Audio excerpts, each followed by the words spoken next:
Portanto, oficialmente a eleição se encerrou, mas eu vou dizer para vocês que ela ainda não encerrou. Por quê?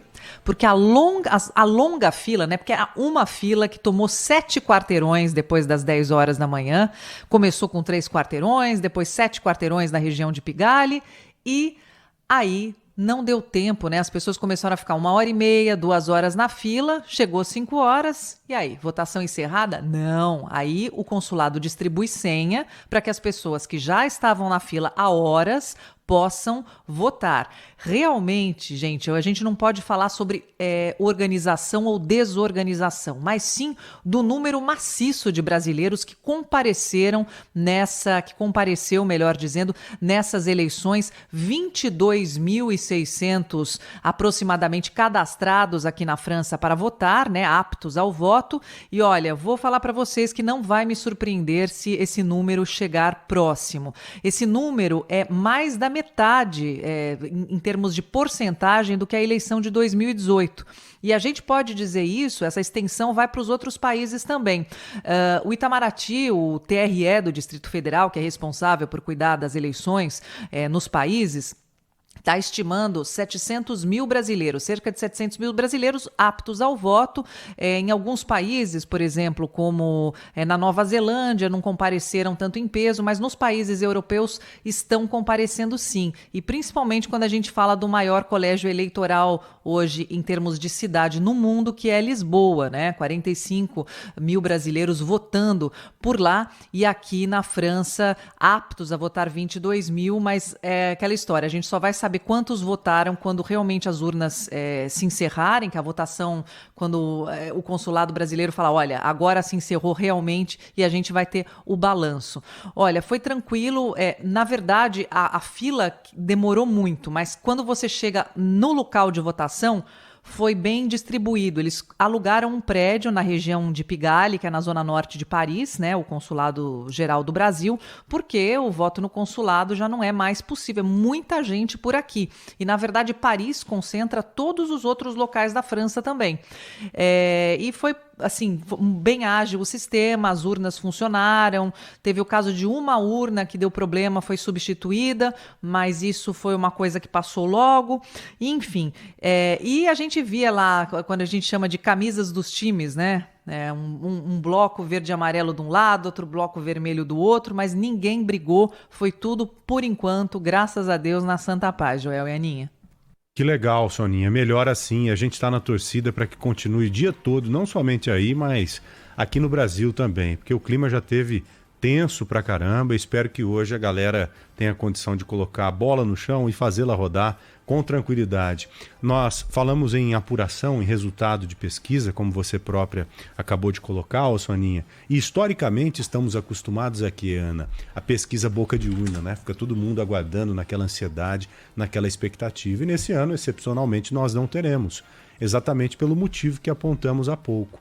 Hoje a apuração será muito rápida. A pesquisa de boca de urna ela era interessante porque nós tínhamos, por exemplo, que esperar os resultados de outros estados que têm um delay, que tem aquela certa diferença de horário por conta do fuso horário, o que não ocorrerá esse ano. Então esse ano não teremos boca de urna, porque o resultado acho que vai sair muito mais rápido do que a gente está imaginando. Verdade, Joel, você tem toda a razão, Aninha. E olha, eu vou falar uma coisa para vocês. Eu cubro eleição há quase 30 anos. O nosso sistema eleitoral é um dos mais avançados do mundo. E a gente tem que saber reconhecer isso. E é legítimo, a gente vê a dedicação aí de todas as pessoas envolvidas nesse processo. Todo mundo quer que seja sério. Isso é, sabe, 99,9%. Se tem um ou outro, essas coisas a gente tira fora. Mas, de fato, aplausos para o Brasil. O Brasil tem uma das eleições mais democráticas e mais avançadas do mundo.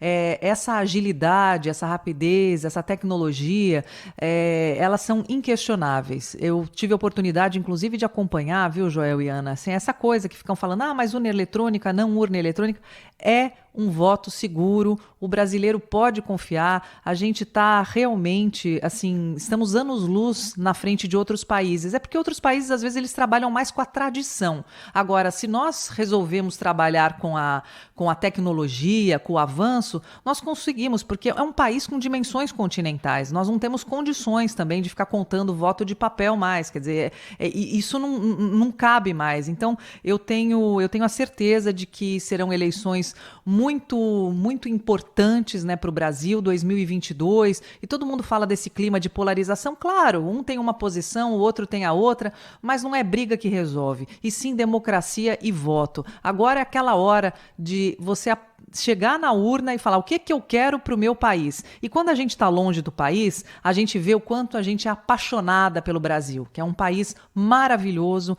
é um país que só merece assim, os nossos aplausos e tem toda a nossa saudade por aqui. É isso. É verdade. E como há essas contestações em relação ao nosso sistema eleitoral, eu já falei várias vezes que quanto mais fiscalização nós tivermos, melhor. Claro. Sabe, eu não vejo problema nenhum, por exemplo, em colocar problema. as Forças Armadas para fazer uma fiscalização, assim como está acontecendo com uma comissão internacional grande, com membros, inclusive dos Estados Unidos, hoje, checando a idoneidade do nosso processo eleitoral. Os ministros do TSE estão reunidos todos por lá, ao lado do presidente do Congresso, que é o Rodrigo Pacheco. Então essa fiscalização ela é saudável pra caramba, para dar segurança para quem não se sente seguro. Para quem pensa, Joel. Poxa vida, a gente está falando de um sistema de internet, de computador. Será que isso não pode ser fraudado? A gente vê toda hora aí hacker invadindo e tal. Nós sabemos que é muito difícil você lesar um sistema como esse. É praticamente impossível devido à blindagem que foi criada. Então, quanto mais fiscalização para tirar qualquer tipo de dúvida, melhor, sabe? Para a gente ter condição mesmo de aceitar com tranquilidade qualquer resultado. Por exemplo, se o Bolsonaro ganhar, legal, ele ganhou porque recebeu a maioria dos votos mesmo. Se o ex-presidente Lula vencer, também, está tudo certo. Ele Isso é democracia, será presidente, né, Joel? porque teve a maioria. Mas não pode pairar nenhum tipo de dúvida. Falando nisso, hoje pela manhã nós acompanhamos com exclusividade, lá na tela da Band, a votação do presidente Jair Bolsonaro, que dormiu na Vila Militar, lá no Rio de Janeiro, na Zona Oeste, foi para a votação e seguiria depois para a capital federal em Brasília, onde acompanhará a apuração ao lado da primeira-dama, Michele Bolsonaro, que também vota no Rio de Janeiro, e o Braga Neto, que é o vice na chapa dele, que também vota no Rio. Os três e o restante de toda a equipe lá, todos acompanharão a apuração em Brasília. Acompanhamos também a votação do ex-presidente Lula em São Bernardo do Campo, ou seja, uma mobilização muito grande por parte de todo o nosso time, Ana. E daqui a pouquinho a gente vai trazer mais detalhes com a nossa reportagem de como foi o voto desses candidatos e qual que será a expectativa também dos locais de apuração, porque seguiremos acompanhando a rotina deles ao longo desse domingo. Soninha, obrigada, viu? Bom trabalho para você por aí ainda, Obrigada, porque Beijo, você está no fuso querida. europeu, mas vai trabalhar com o fuso do Brasil hoje, Prazer né? enorme te Exatamente, receber é isso aqui, aí, viu? faz parte. Você está Não, eu adoro. fazendo parte do alinhamento dos fusos com a capital federal, viu? Isso, exatamente. Você, o Barão, estão todos alinhados por aqui. Estamos hoje todos alinhados. Olha, um beijo para Tchau, vocês. meu É bem. sempre um grande prazer. Um beijão. Obrigado, Beijo, viu? valeu. O prazer é nosso. E olha,